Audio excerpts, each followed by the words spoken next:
Hey, no sleep. You ready for the end? I am. Shit, it's hard to talk about, even fucking months later. I sit down to type and I can't make my fingers stop shaking. Trauma. You know how that goes. Or maybe you don't, but you can guess.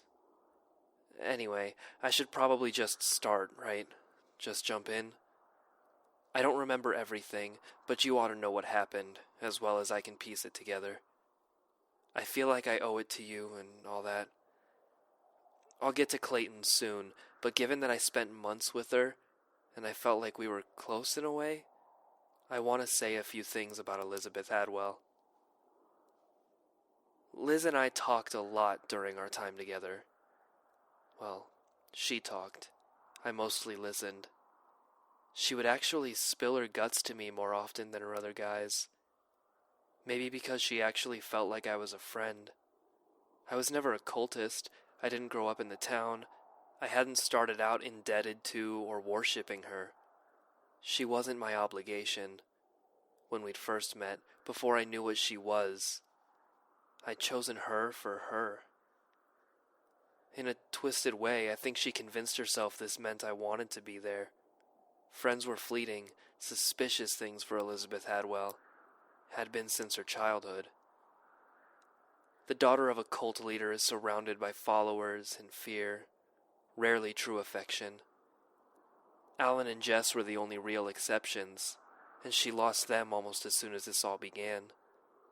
Can you imagine that? Losing the only people who love you to a power growing inside of you, one you hardly understand, one that wants to be the only thing to love you, the only thing you love. No wonder she kept me and the others around while playing cat and mouse with the Voyager. Otherwise it would have been her and the entity alone together. She never admitted it, but I think she feared that above all else. I think she'd been desperately lonely for most of her life. You might be surprised to hear that.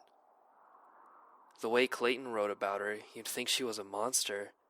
Like you'd look into her eyes and see only empty greed. But that wasn't the case.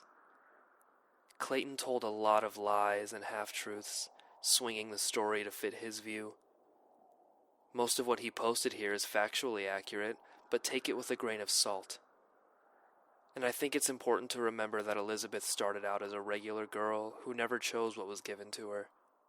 She didn't choose to be a Hadwell, much less the vessel of a god. No one wants to be evil. She told me she resisted the entity for a long time, and that might surprise you too.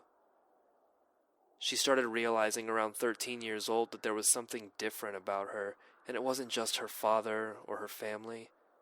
She was the only daughter born of the Hadwell line for more than 400 years. The only girl, and that always seemed to be important to everybody. But the entity had been part of her since she was born, and around puberty, it started to whisper. It sent her dreams, planted thoughts and feelings inside of her that she knew were not her own.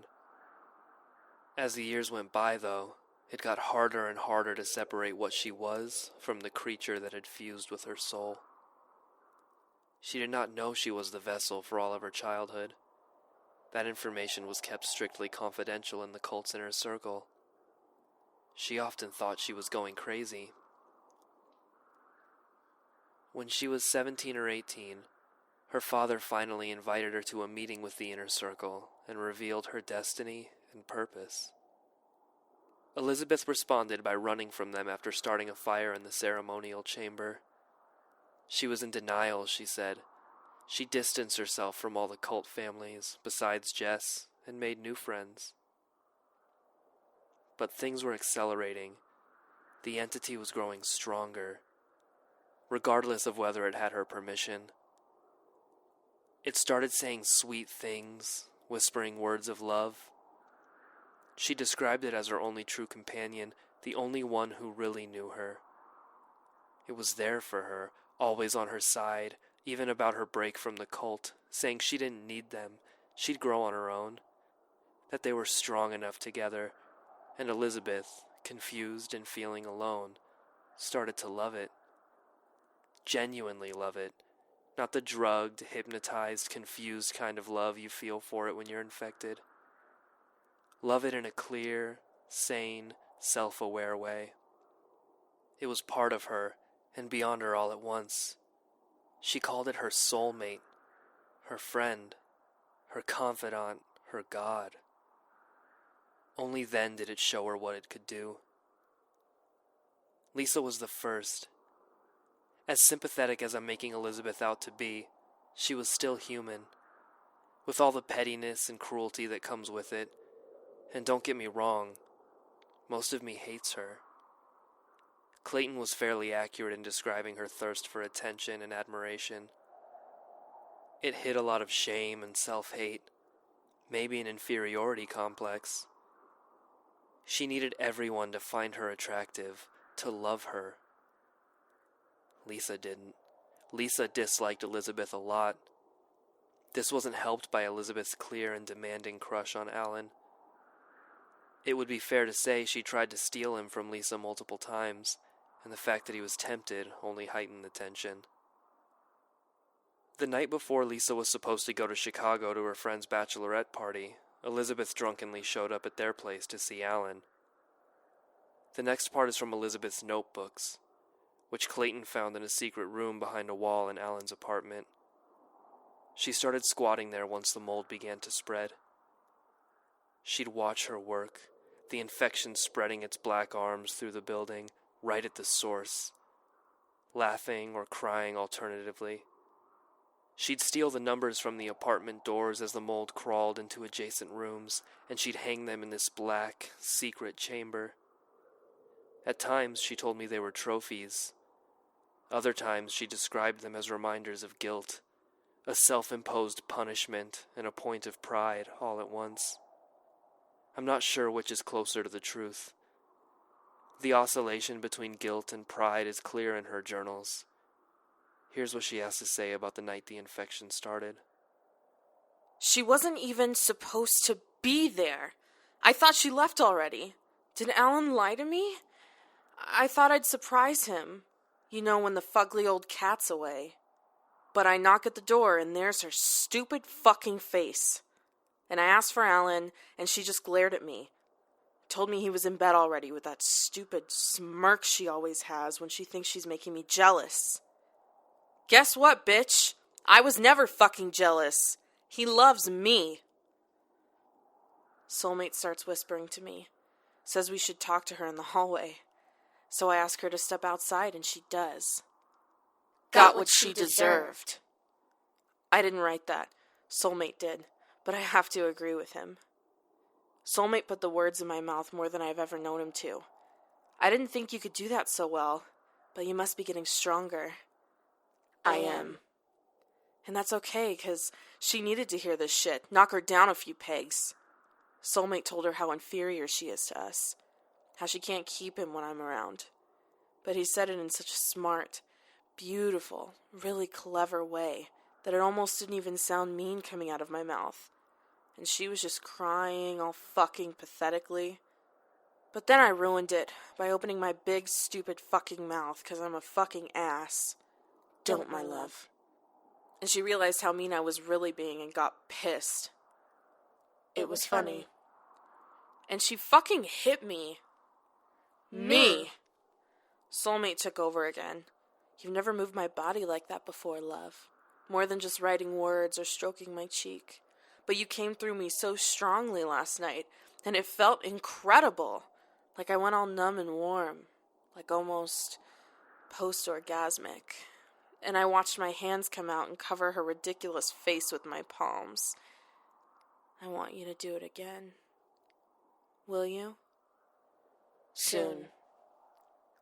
Go on. I watched fucking Lisa stop, just totally still, and felt all this energy or something. Power. Come through my fingers and into her skin, and then she jolted and shuddered and went limp, standing there. And when I pulled my hands away from her face, she was smiling. Fuck, I didn't love transcribing that. By the way, what I believe to be the entity's phrases weren't written in a different hand, really, but they were pressed much deeper into the page and kind of shaky. The journals really give insight into what went on in Elizabeth's mind, and it was some pretty dark shit, into the mind of madness and all that. So with that, the infection was out in the world, no longer contained in the Haven's basement. The rest is history. And still, Elizabeth resisted. She had moments of deep sadness and guilt, especially watching Jess and Alan. She loved them, but with the entity, love turns into possessiveness. I wonder if she hadn't been the vessel, if she would have felt that way. A lot of her journals seem to be conversations between her and the entity.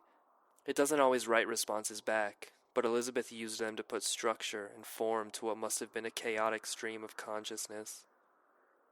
Probably written in the weeks between Jess posting her final update and Alan waking up in Chicago. I miss Alan. I miss Jess. Why are we doing this again? You know why, my beautiful girl.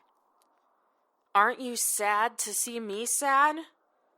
Happier now, ours forever, together forever, with all of them soon, my love. You will see how wonderful it is here, us and them, together, loving you, worshiping you, one with you.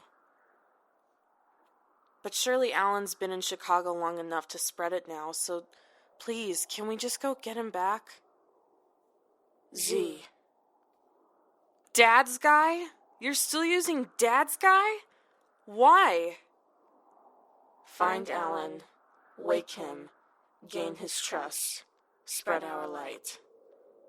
You know I hate my father. You promised after your little hex bag trick with Jess. This is a betrayal. Leave me alone. On the bottom of the page. I love you. I love you too. I wish I could touch you. Really touch you. Soon, my love. I'll skip past the repetitive entries detailing her reunion with Alan. They get a bit explicit, and they don't say much we don't already know. But I will say, from what she wrote, he was under their fucking thumb pretty much the entire time he was posting to No Sleep. She also mentions Jess following them around Washington when they started traveling. The entity calls her strong of will, which I think means there was something about Jess that allowed her to retain some part of herself, even while she was infected. In the end, Liz decides to let her do her thing. In the words of the entity, I care very little either way, my love. I assume the next entry picks up after Alan and Elizabeth disappeared from No Sleep. Okay, so Alan is a bust. I'm finally willing to accept that. We tried like 3 times. Oh, but he has such a pretty body. Let's just keep him around for a while. No more trying. It's too stressful for him, and he looks worse every time. But can I keep him? Just for a while? Okay, I promise. And then we move on. Maybe someone new will come to town. And at least he won't be demanding we fucking post stories anymore. They're all so worried. It's so funny. If only they knew how happy he is. I'm gonna pretend we're dead. You're such a scary villain, soulmate. These next parts, these give me chills. Voyager is all about the new girl who showed up in town, trying to warn her away. Slippery. Yeah, what the fuck? Can't catch the little fuck. Why their god would even be interested in him in the first place is way beyond me. Yes. Why? He's nothing special. Never has been. Socially retarded stoner in high school. Paranoid idiot. Yeah, those shifty eyes. Kinda hot, though, like Christian Slater. What? I'm an 80s girl. The new girl interests me. Oh, what? I thought you only have eyes for me. Now you're into another girl? Don't fear that. I don't, but yeah, she is something new. Brave. Or stupid. I know what you want, though. What do you say, my love? Shall we follow her? See how that turns out? I've been dying to get out of town. This Blake guy, what do you think? He is strong. My thoughts exactly. Pretty and strong. And he likes me. Maybe he's the one. Who would not like you? Aw. Have you tested the waters at all? Yes. And? Suitable at first, but it is difficult to say. Couldn't be worse than what happened with Alan. He fell apart quick once you stopped feeding him. Wonder if Claire knew she was fucking a corpse. San Fran sucks. Ugh, I'm bored. I want to go back home. So do they. Well, Claire's ours. Did you see her last night? Wandering around like a fucking zombie? I almost pissed myself. I was dying. It's good that she's finally shutting the fuck up now and again because I was getting so fucking sick of her voice. She thinks she's so fucking cute. So does Blake. It's nauseating. We could have her now. You're actually kind of into her like that. No. Oh, but yeah, we'll keep Blake happy, I guess. Even if he'll hardly remember. Just like a really good dream. Fun. Yes, fun for us too, my love. God, I hope Blake works out. I can't wait to feel you hold me. To touch you and know it's really you. All you. Not just myself or one of the Ascended. You. Looking back at me with your beautiful dark eyes. Truly inside of me. In a way we can't be now. I cannot wait. Me neither. Are we sure you're strong enough? You've taken enough of me? Never enough of you. You know what I mean. Yes, I am stronger than I have ever been. Our influence spreads unchecked by their false god or his voyager. We have plentiful resources.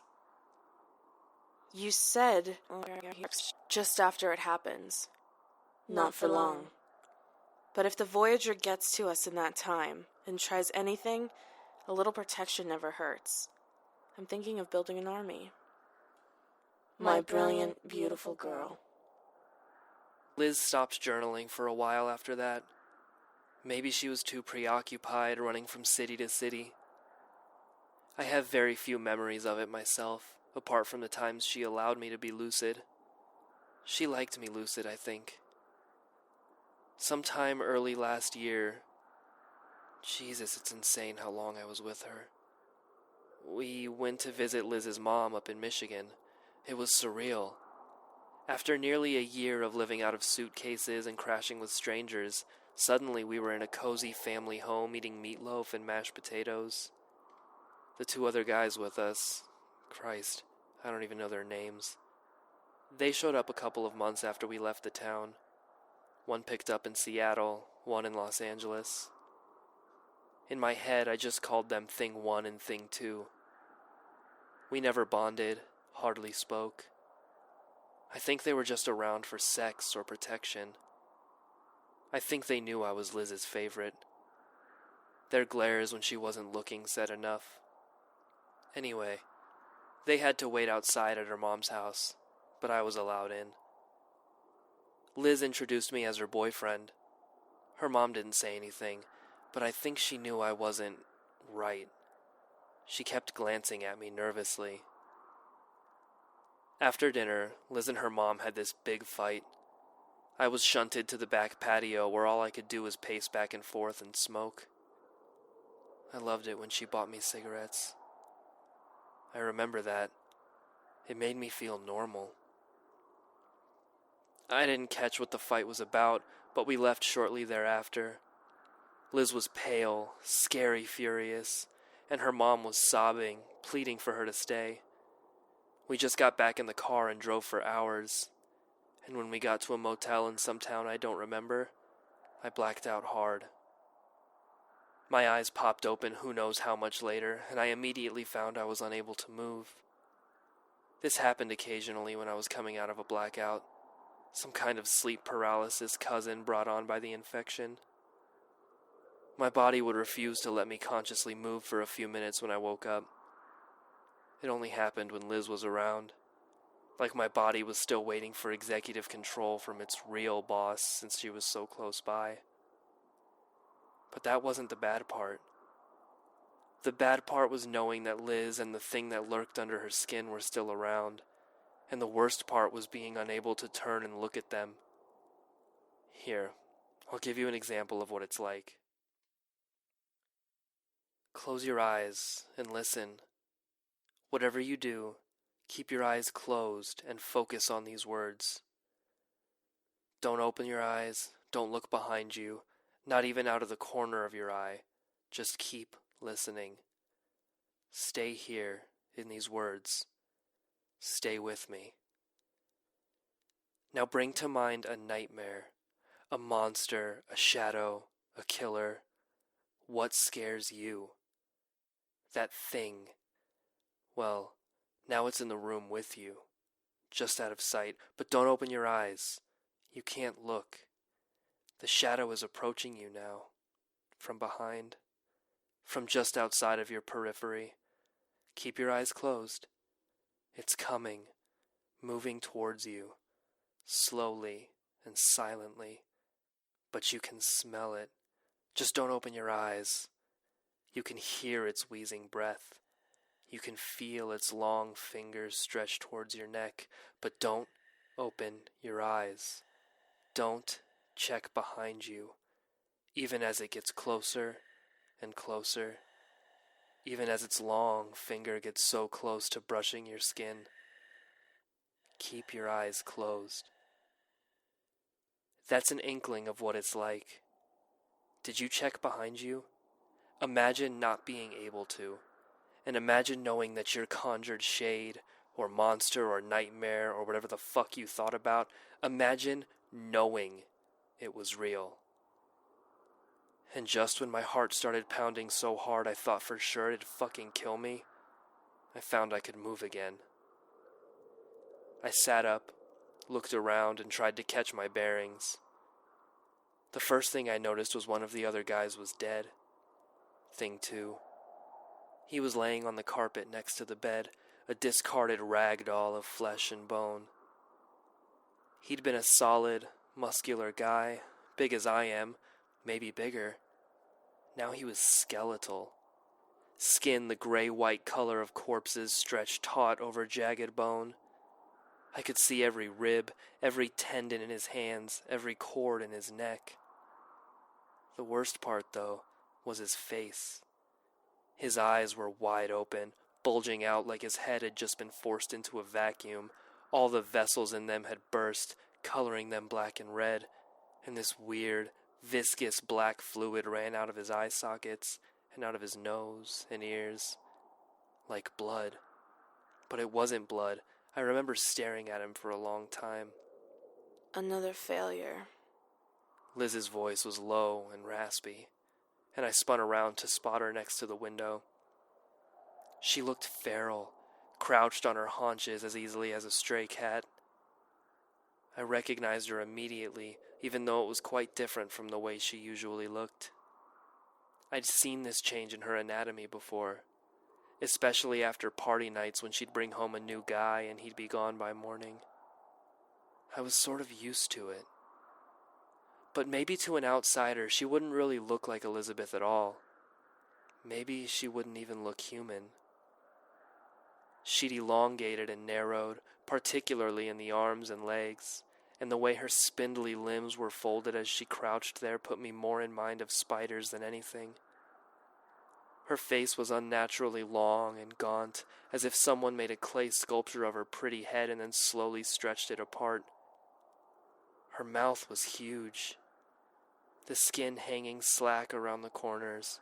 Her jaw seemed to unhinge with every syllable, like a snake trying to swallow a rat. Behind rows of yellowing, needle-shaped teeth, an inky darkness bred, writhing and shifting like something alive. Her eyes were black, too. All black.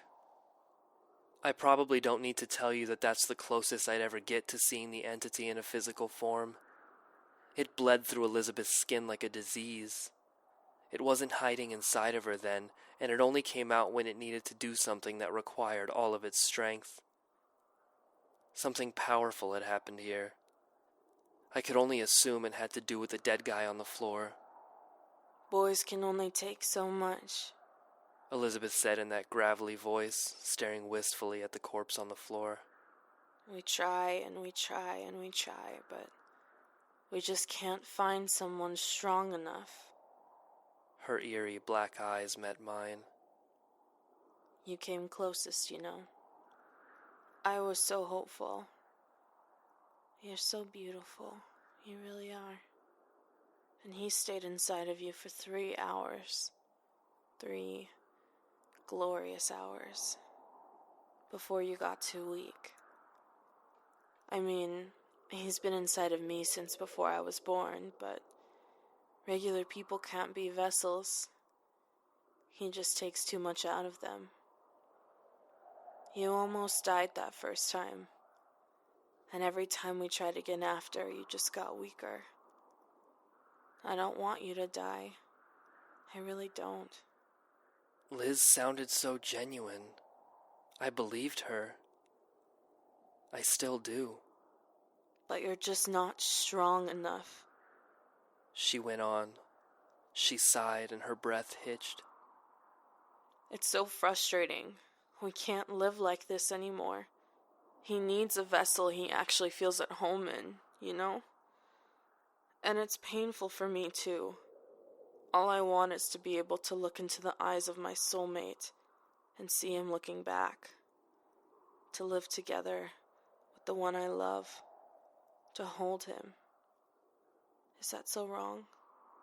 Her monstrous face, pleading, distorted with tears, was almost pitiable. I couldn't speak, so I just looked away. And Elizabeth sighed again. She gestured to the corpse on the carpet. Thing 2. I'll admit, we pushed our luck with this one, though. Yeah, pushed their luck. That's what Elizabeth called forcing the entity to reside inside of a man for far longer than the human body could stand. That's what she called letting her monstrous soulmate tear a person apart. Pushing their luck. I remember laying back down on the bed, silent and complacent. But that's all the memory I have for weeks, maybe months. Liz journaled, though. I think she wrote the next bit the night she killed Thing 2. Failure is disheartening. And it's not like we can assess what went wrong and try to fix our process. We don't know what went wrong. Not even soulmate knows. So we just keep failing. Alan, Zach, Mikey, Anthony, James, now Connor. So many dead boys. So many pretty, fallen petals. None of them with the strength to be a true vessel. We just want to be together, or apart, but together, you know what I mean? And what are we left with? A bunch of fallen soldiers, casualties of our quest. Quest. I like that. Say it like that, it almost sounds noble. What is it about me that lets soulmate thrive? Why don't I waste away like the boys? It's not that I'm a female. We tried it with that girl Amanda from Vegas, and that didn't go well at all. So what? It's just me? Am I just special somehow? Is it something Dad did or the congregation? Is it because I'm a Hadwell? Holy shit. That's it. The Hadwells. I think I just fucking figured it out, soulmate. You said you made a deal with my family centuries ago, so maybe, even though I was the one you needed to birth you into this world, maybe our blood is strong enough to hold you in all your power. Brilliant, beautiful girl. Then maybe there's another chance. Maybe that's why their God chose him. Maybe that's why he's immune to us, because if what Mom said is true, and my dad is that much of a cheating piece of shit, then I have a fucking half-brother. Find the Voyager. And find him we did. Clayton relayed our meeting with him in his last post. I don't remember it. She had a tight grip on me, keeping me close. But after he posted his story, Clayton challenged her. Hear that, Liz? Come on home. I'll be waiting. And she rose to that challenge. It was exactly what she fucking wanted. I can only assume we were camped out in the infected town for a couple of weeks. I think both Liz and Clayton were dancing around each other, scared little kids.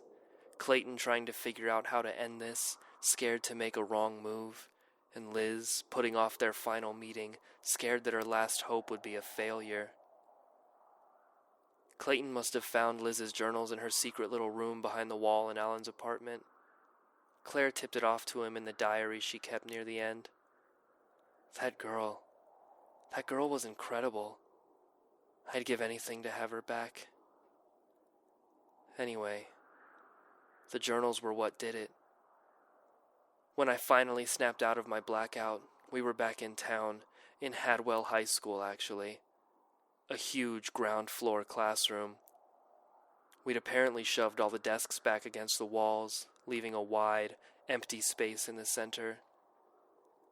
It was dark, but Liz was lighting a bunch of candles when I came to, I remember.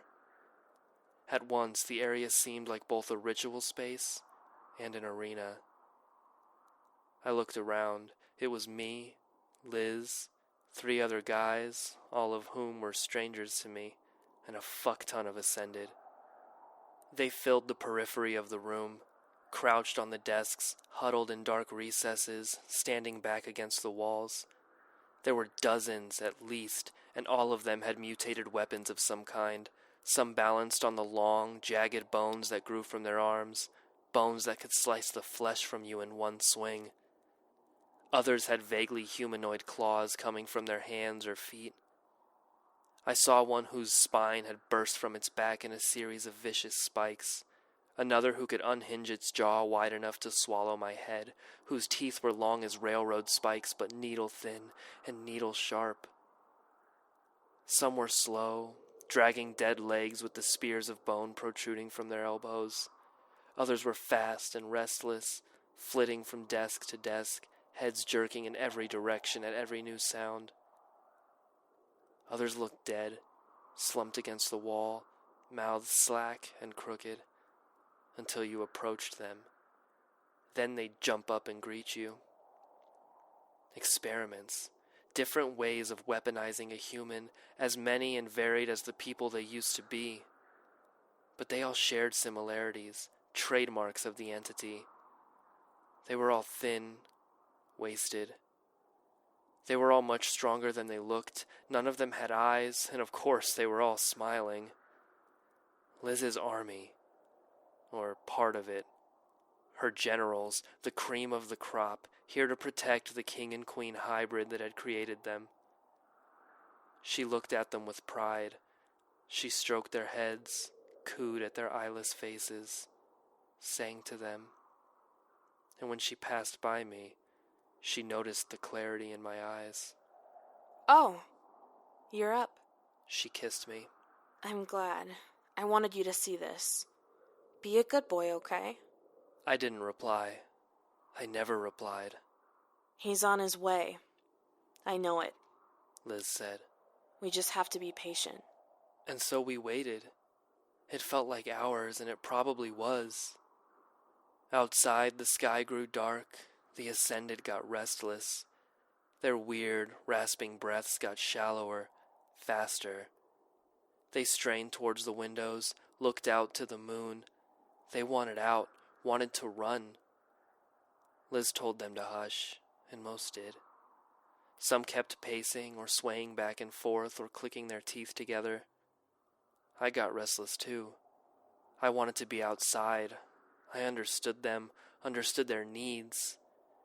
I think it was the first time I realized I wasn't just Liz's hypnotized dancing monkey. I wasn't special. I was as infected as the rest of them. And when the night couldn't get any deeper, when my fingers itched and my legs burned to run through the darkness, the Voyager came. A hush went over the room. We could feel it as soon as he entered the building, all of us operating on some hive mind network, at one with each other and Liz and the mold on the walls. There was something wonderful about it, something I'd miss if I let myself, something powerful and safe. We all knew and saw and thought the same thing, like a chant echoing at the back of our minds. Voyager, mine, ours. He came through the door into the classroom with a shotgun trained on Liz, and despite our deepest instincts, we resisted attacking. We were told very specifically not to attack. He looked tired, weathered, much older than I'd last seen him. He moved slowly and cautiously. Gray speckled his once black hair, at odds above such a young face. He was wrinkled and dirty and scarred. I realized with something like admiration that this was probably as close to an action hero as I'd ever see in real life. But you could see the fear in his wide, haunted eyes. You could still see the kid he'd been not so long ago. Clayton. Liz's voice was gentle, lilting. She sat atop a desk, surrounded by her ascended. She'd dressed up for him, I noticed for the first time. Red dress, red lips, black heels. I felt the jealousy instantly, hot and sharp, burning through my chest, and I fucking growled. The other guys growled with me. It wasn't my jealousy, I knew, or at least not all mine, but I still felt it. "The fuck is this?" Clayton hissed, gesturing around with the barrel of his gun. He eyed each of us with deep suspicion. I couldn't keep them off me a few weeks ago, and now they're content to sit and fucking watch? They're not content. I'm not content either. She pushed away from the desk and paced towards him at the center of the room. Her pout, the way she moved her lips. She was playing the femme fatale now, at once dangerous and unbelievably alluring. Put down the gun, Clayton. Liz said. We're not gonna hurt you. And you know shooting me isn't going to do anything. We're too strong. Clayton blinked at that. His eyes filled with sudden tears, yet he stared down the sight of the gun with determination, aiming at them for a long moment. And then he made what had to have been the hardest decision of his life. He lowered the shotgun. He let the barrel touch the ground. He let it slip out of his hands and drop to the floor. "There," he said. "No more gun." Liz looked surprised for only an instant. Then, slowly, a serpentine smile slid over her lips. She raised her arms to him. Come, she said, her voice mingling with another, low and raspy. give yourself to us. We all know what has to happen now. "Do we?" Clayton asked shakily. All the same, he stepped towards her, or them. Yes. She hissed, smiling wider, too wide. Her eyes darkened, the blackness of the pupils spreading across her irises, her sclera. We're meant to be together, my love. You and I. We're family. And we can be so much more. She licked her lips, opening her mouth to momentarily expose the darkness writhing within. The entity, coming to the surface, coiled like a snake waiting to strike. "What can we be, Elizabeth?" Clayton said, his voice breathy and soft. He seemed enchanted by her, pulled by her magnetism and horror. He reached out to her too. "Tell me." We can be everything. They replied. We can be the sun, the moon, the stars. The universe will be ours, and every life in it. Just let him into you, and we can be together. One with him, with each other, with everything. His hand touched her waist, her arms folded around his neck.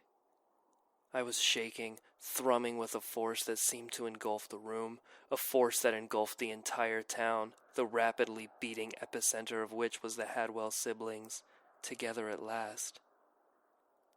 "You're my sister," Clayton whispered, stroking her hair gently away from her face.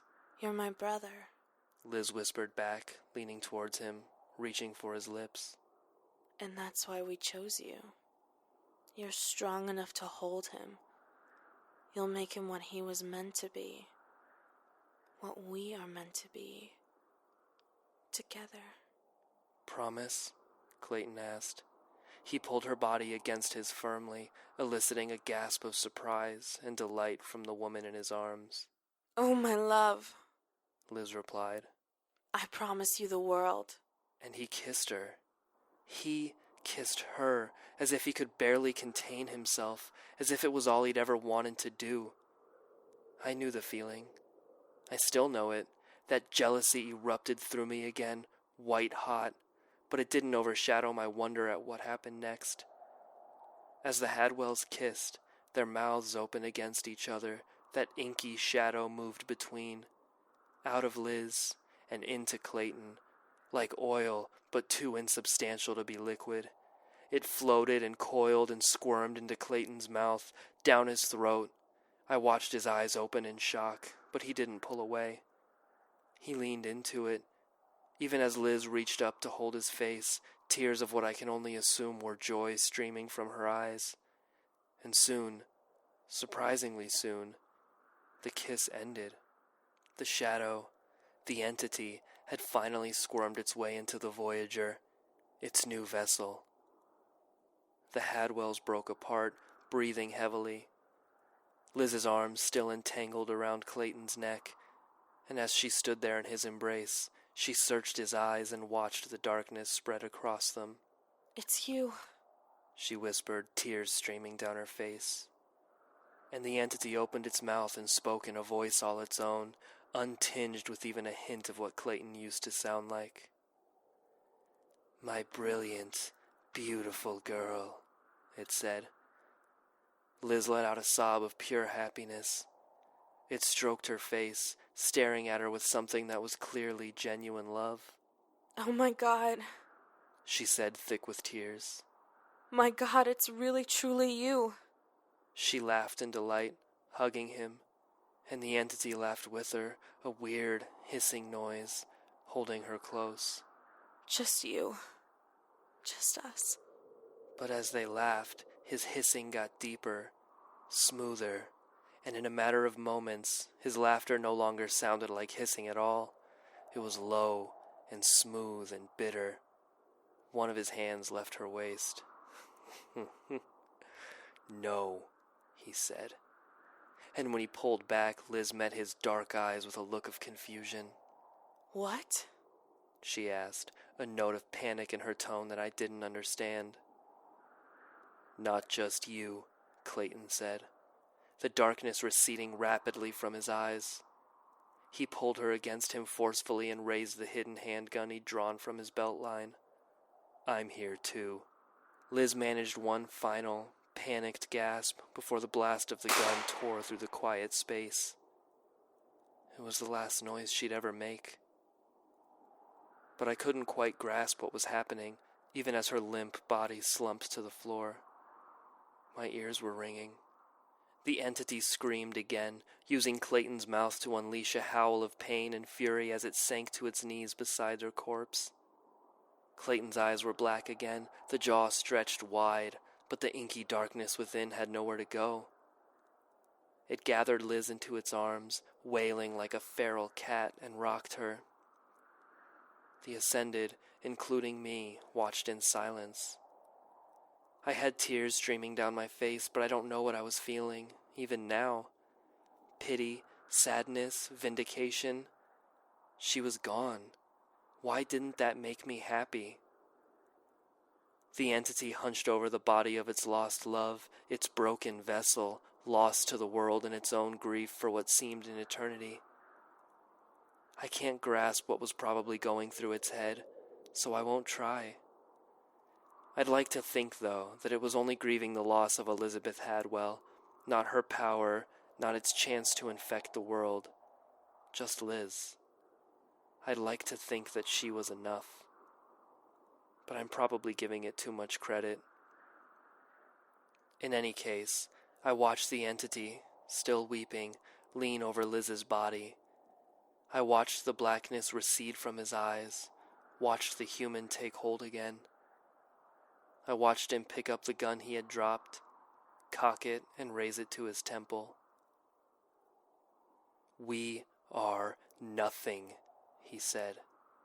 It was Clayton's voice, pure and strong, and he pulled the trigger.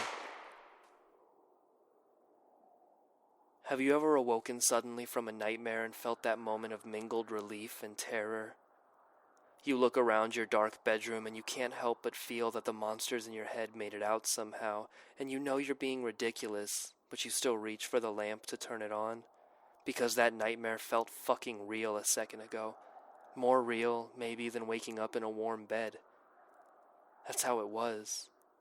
That snap into real control, real consciousness, all the more jarring because I'd thought only seconds before that I was conscious. But it was like a haze lifted. I was myself again. I could talk and move without any kind of resistance. I had no orders, no goals that weren't my own. The tether I'd had to the entity had snapped. I couldn't feel it in my head anymore. That's how I knew it was really dead. That and the fact that beneath Clayton's sprawled body, an oily black substance was slowly spreading across the floor. Like blood, but it wasn't blood. I watched it for a long time, puddling around the corpses of its vessels, until it stopped spreading and began to dry there on the tiles. It was no longer something alive. The tether to the rest of the Ascended had snapped too, like walking through a packed bar and suddenly you've pushed through the door and you're alone outside in the cold air. It was at once freeing and deeply lonely. So yeah, I felt like I'd just woken out of a nightmare, but looking around, I realized I was still in one. Bodies littered the space. I was suddenly the only one left standing. Jesus, Liz must have really taken care of me. Even the 3 other normalish guys were on the ground, eyes closed. Only 2 were breathing. The Ascended. How do you explain dozens of twisted hunks of flesh, lifeless and pale, strewn around the room? How do you explain their skin, already beginning to crack and decay, their limbs falling away, leaving oozing, rotten pits? Their fused eyelids slowly peeling open to reveal hollow depths of skull, their smiles going slack or stretching tight enough to rip the flesh around their lips. How do you explain what that looks like? How do you explain what it smells like? I didn't stay to help. I couldn't. Could you? I ran. Well, I grabbed Clayton's keys from his coat. Then I ran. Mold peeled away from every wall in the school, sloughing off to expose rotting beams and rusting pipes. The jog through that town was almost worse. Bodies littered the roads, dozens, probably hundreds, all rotting to pieces. The Ascended, an entire town brought to its knees by a girl and a demigod, and not a smile among them. I didn't stop to look, didn't stop to view the wreckage or do what Claire would have done, try to see if anyone was still alive, try to see if I could somehow help. I just fucking ran. If you think I'm shitty for that, that's fair. If it makes you feel better, I'm still plagued by nightmares. Clayton's truck was parked on the bridge. His duffel with Liz's journals was in the back. I started it. Full tank of gas. I thought that was optimistic of him, since he seemed to know before even walking into that classroom that he'd have to sacrifice himself. I took it as a sign, like maybe he wanted me to have it. I see signs in lots of things now. Thanks, Clayton. I mean that. I wish I could tell you what you did for me, for Claire, for the fucking world. I took one look back at the infected town in my rear view as I sped away. It was early morning, when the skies start to lighten just a bit, the blue grays of coming dawn. The place looked quiet, peaceful almost. like a black shroud had been lifted. Maybe that was just the relief I felt at having escaped, or maybe it was something more divine. In any case, I forced my eyes off the town and glued them to the road ahead, and I never looked back. There's no epilogue here. I'm trying to pick up the pieces of a life I shattered by disappearing for so long. It's not easy. I logged into Claire's account pretty much as soon as I got myself back to California. I was gratified to see Clayton had been updating it. I figured I owed it to him to finish the story. I'm always restless now. I like moving around. Real life doesn't do it for me anymore, you know? There will always be a part of me, I think, that'll be obsessed with that town, with Liz and the entity, with Clayton and the eye. I don't know how to go back to what I used to be before all of it started, or even if I should. Knowing something like the entity exists, having personal experiences with it, that changes things, you know? There's gotta be more out there. Armed with my knowledge, maybe I can make a difference. Or maybe not. So thanks, No Sleep. Thanks for reading, and thanks for helping. Thanks for being part of their stories. These people who didn't deserve the hell their lives became. These regular people, barely more than kids. The scared best friend, the confused lover, the villain in disguise, the incredible urban explorer. I'll miss you forever. The reluctant hero, and me, the half-crazy ex-ascended.